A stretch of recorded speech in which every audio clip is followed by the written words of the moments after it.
Okay, this is day 2. We are at Neocon 2013. We're in the Mohawk showroom, and I am with Frank Andrews. Yes. How are you? Good to see you, Dave. I love your tie. Thank you. Thank you.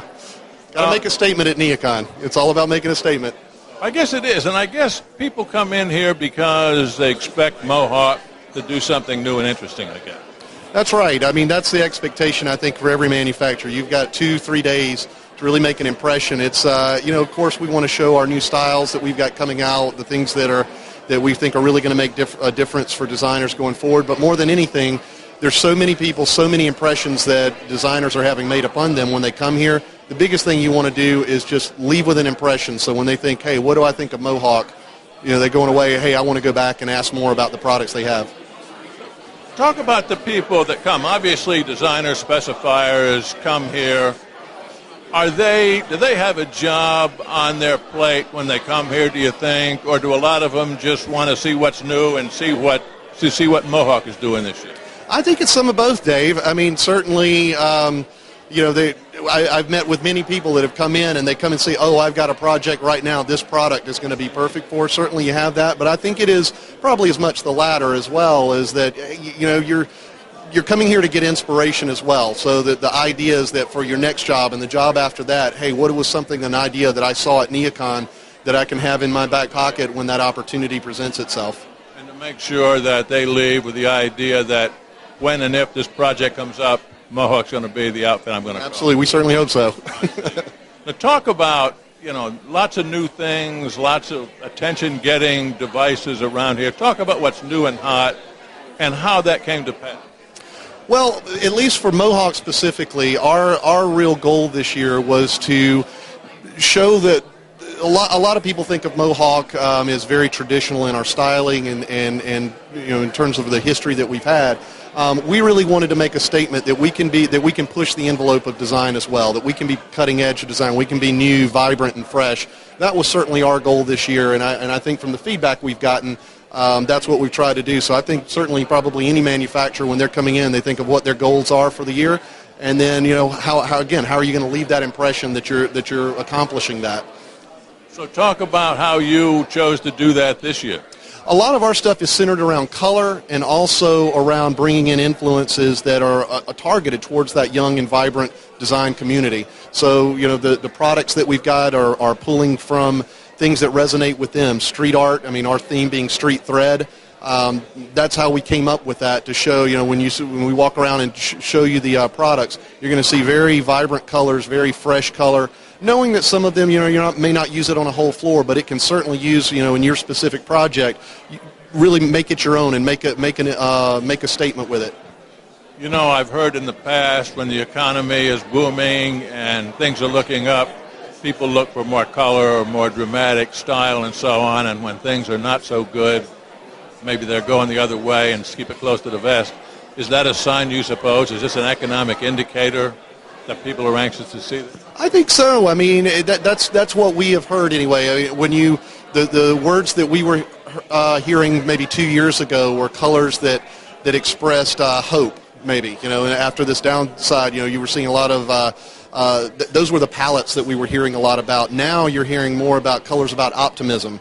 And so yes, people wanting to be fresh and be forward thinking. So I think absolutely it's an indicator, at least maybe not the dollars yet, but people that are expecting those dollars to start showing up in the projects and the impact and the emotional statement they're trying to make around that.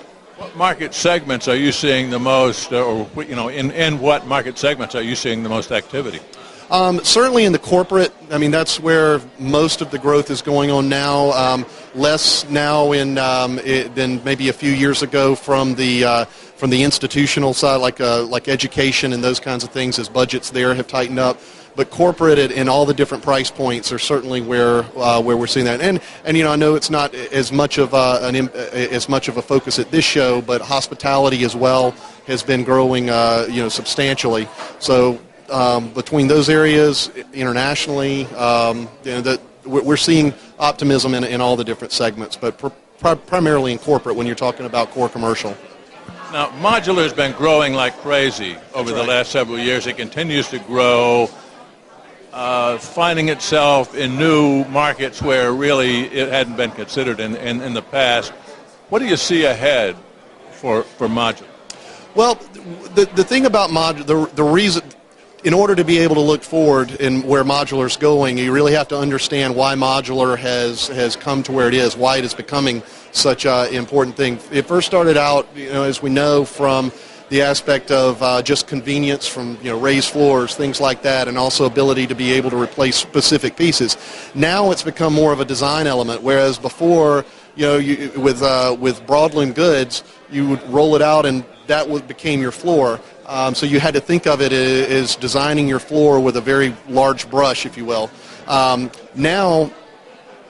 Now with tile, you can take a more pixelated view of your floor. So you can take, okay, I want a color there, and you can take design your floor much more so than you could before. So that's where we see the excitement around it. What most designers are thinking about, it's less about the utilitarian aspect of it anymore. It's now more about, hey, I can do things with design that I never could do before. Talk about that. That brings up another question.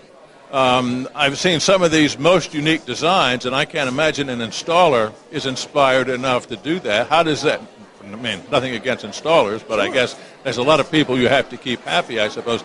How do you get from here to there in terms of these various designs? Well, they're two different, I would say they're two different things with that. One is it certainly puts... It puts more of the responsibility on the designers to make sure they're having very specific discussions with that installer to make sure that their design vision is being read to the specific square on the floor. That's from talking to installers. That's sometimes where their frustrations are, that what you see on the piece of paper, it doesn't tell the whole story about what the designer is anticipating. So there's that aspect of it. But the other piece of it, too, from a mill perspective, as we're giving you a designer these tools to work with, it's on us as well to give them the tools that they can take their design vision, be able to create it, and then transfer that to something an installer can use.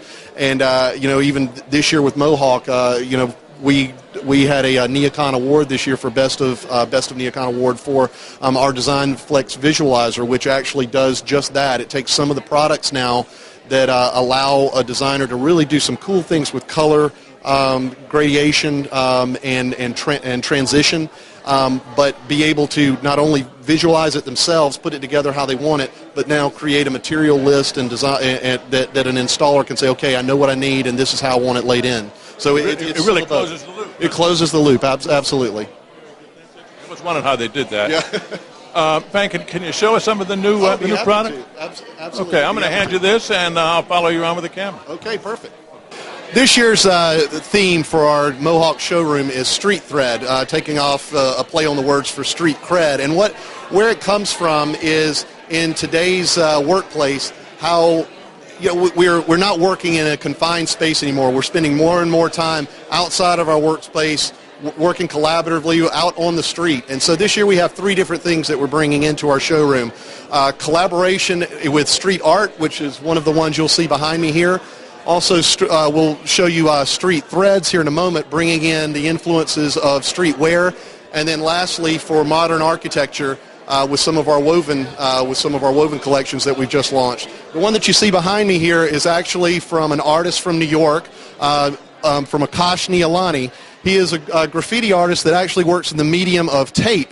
And so what you see here is a piece that he came in and installed, and we also have it at our Kinsey Street exit here at Neocon as well for the show. But what he's done is he creates these views here, these isometric views that create an almost three-dimensional view. It's temporary art made out of duct tape. So we've taken the inspiration from his products, and you can see on the floor are some of the styles that we have here that bring in these very geometric looks, and then some additional ones as well that bring in some more diagonals. The bigger thing here, as we talked about earlier, in some of the influences that are coming that we're trying to show here in Mohawk, are the influence of the really bright colors as well, the real optimistic colors. So you'll see in the color lines that we're offering here Not only very subtle backgrounds, very usable background colors, but with some very forward colors that you'll see to accent it and bring out that optimism that we had talked about earlier.